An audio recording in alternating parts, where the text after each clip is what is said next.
Hey guys, it's Sarah, and today I'm going to do a video that I have been asked to do quite a bit, and I apologize it's taken a while for me to actually sit down and do it. I wanted to make sure I was prepared though, so it did take some research, it did take some thinking on my part in order to get this video ready and know what I can talk about and suggest to you guys. So I finally feel like I'm ready to do that, but a topic that I have been asked a lot about is thrillers.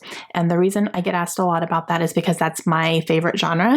I love thrillers and mysteries and books that will shock you and books that will have twists and turns and keep you guessing. Those are kind of my favorite books that I tend to really gravitate towards.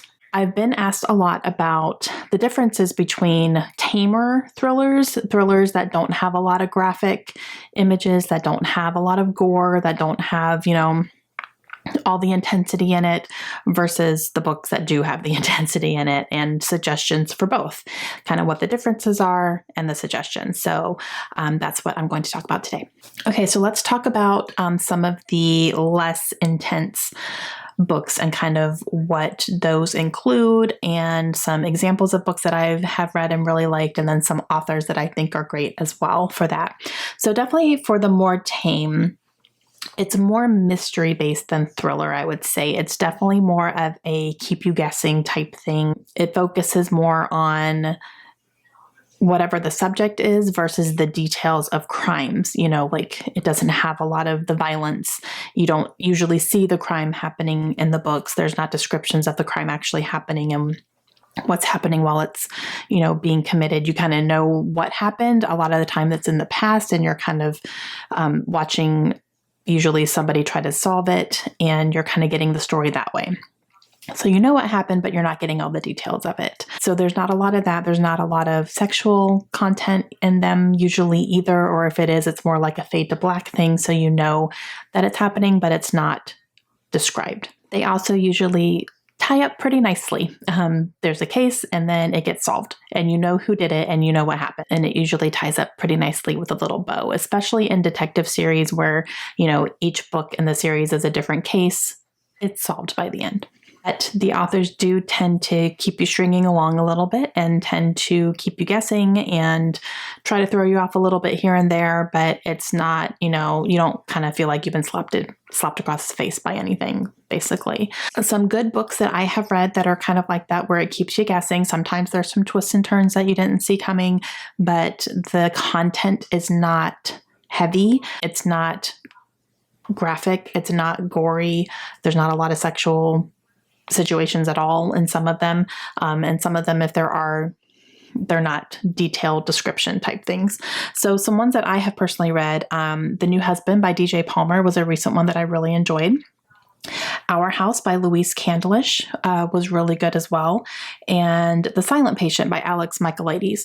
Now, The Silent Patient was probably more on the darker side, but it still wasn't, heavily descriptive about, all the things that were happening, but it is more on the darker side of the tamer, I would say. And then some series and a book that I have not personally read, but I have heard that they're on the tamer side. They're a little bit on the cleaner side.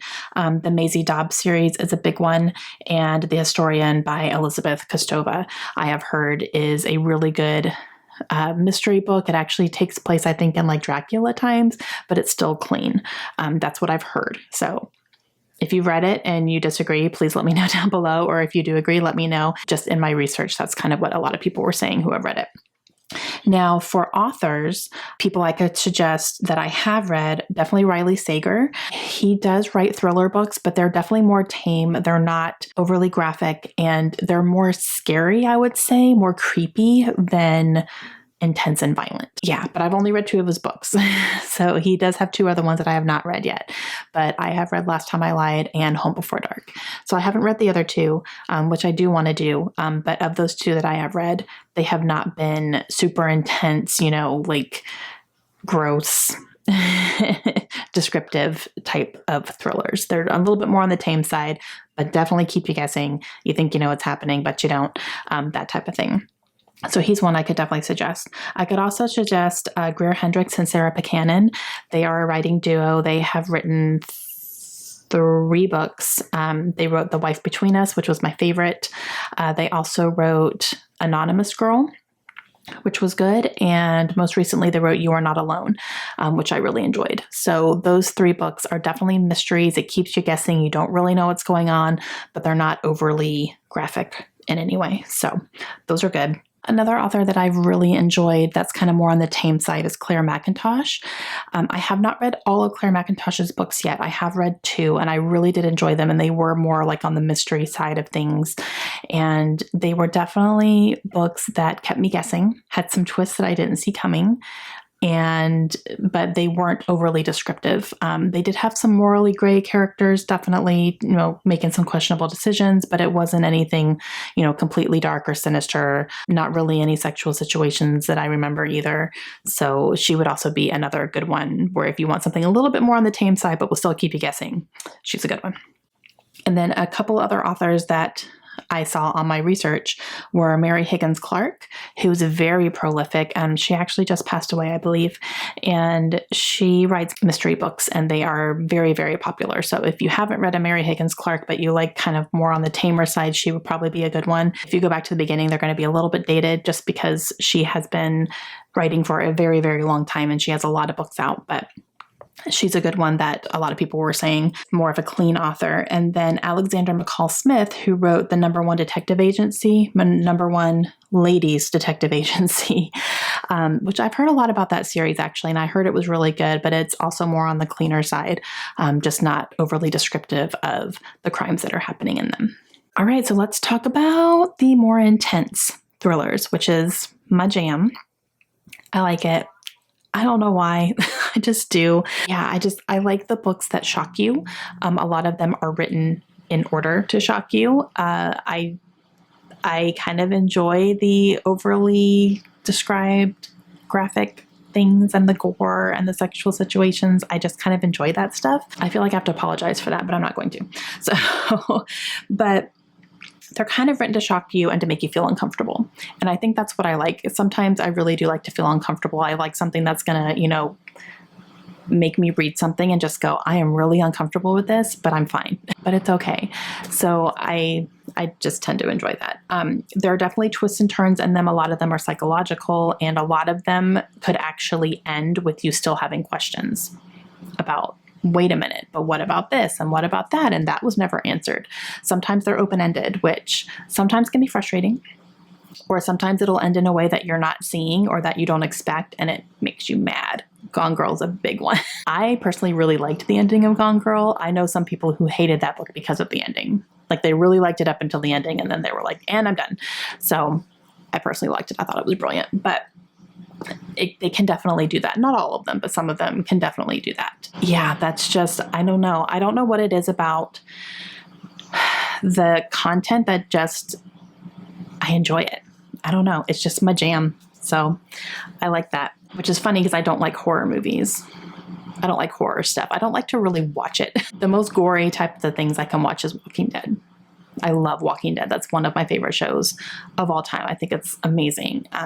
And so I can handle that, but like, I'm not going to go to like a Friday the 13th movie ever. I will not do that. I don't enjoy that kind of stuff. So it's really interesting. Books I can handle, TV shows I can handle, movies not so much.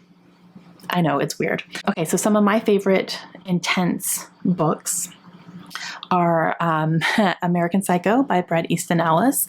That book is one of the most disturbing books I have ever read in my life, and I thought it was brilliant. But it's not for everybody. Like, you really have to have a strong stomach in order to read that book. So fair warning.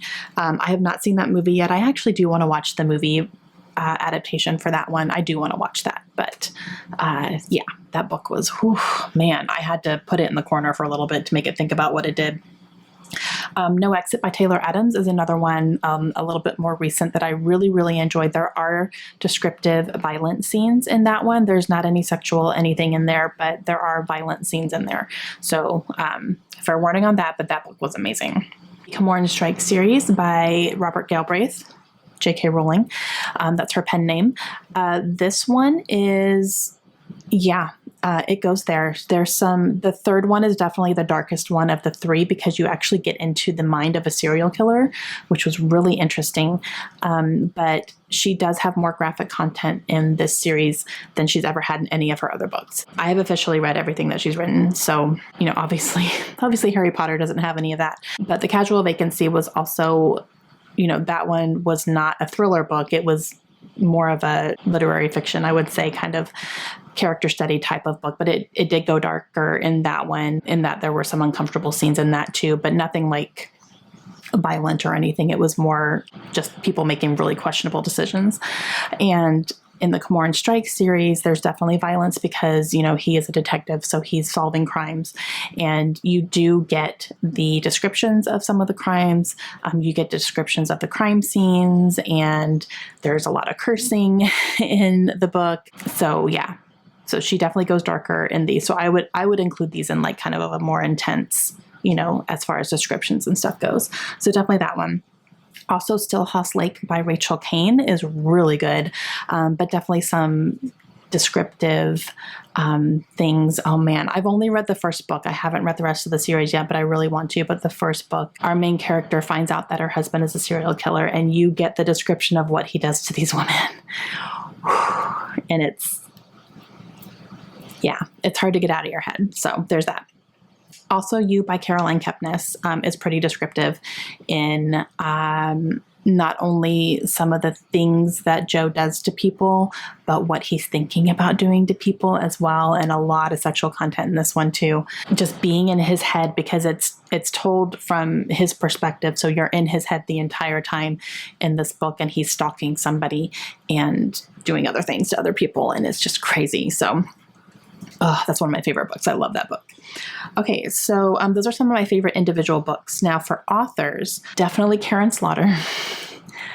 Definitely Karen Slaughter. Pretty Girls is another one of the most disturbing books I've ever read, and it's one of my favorite books of all time. Very, very, very descriptive, both in violence and, well, I guess there's not a lot of sexual content in that one, but violence for sure, and things that are happening to women in this book by men and just what they're doing. Oh my God. So it's very, very descriptive. Descriptive to the point where I can still picture scenes in my head, and I don't necessarily want to, but they're there. So Gillian Flynn is another big one, and this is going to be both violence and sexual content as well, and really just dark characters making really, really bad decisions.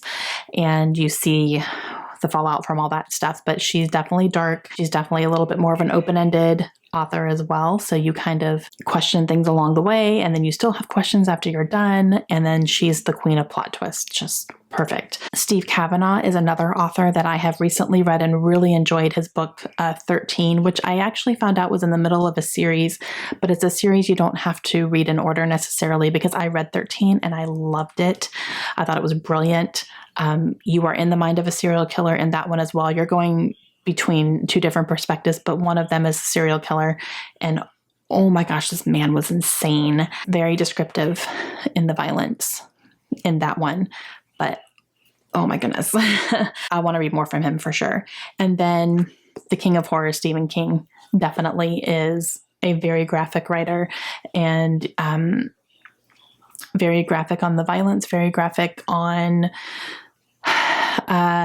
morally questionable characters. Even the good guys make some really questionable decisions, and you see that happening.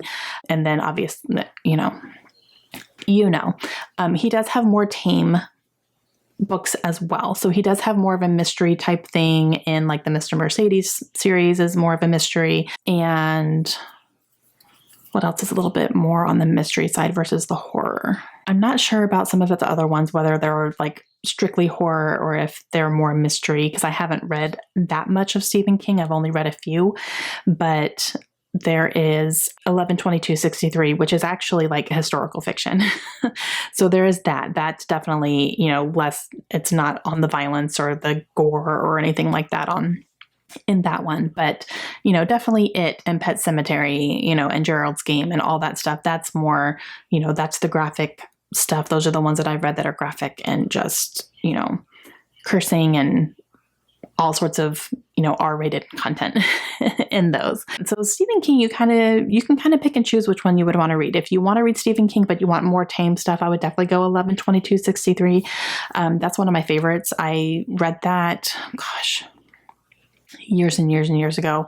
I want to reread that one. Actually, that's one that I want to purchase. I don't own a copy. I think I read it on my Kindle when I did read it, but I want to actually have a physical copy of that and reread it one day because I loved it. And then I do want to read the Mr. Mercedes as well. I have heard it's more mystery than shock and gore and gross stuff from Stephen King. So he does have a little bit more variety as well. You can kind of pick and choose which ones of his you would want to pick up. I think that's all I wanted to say.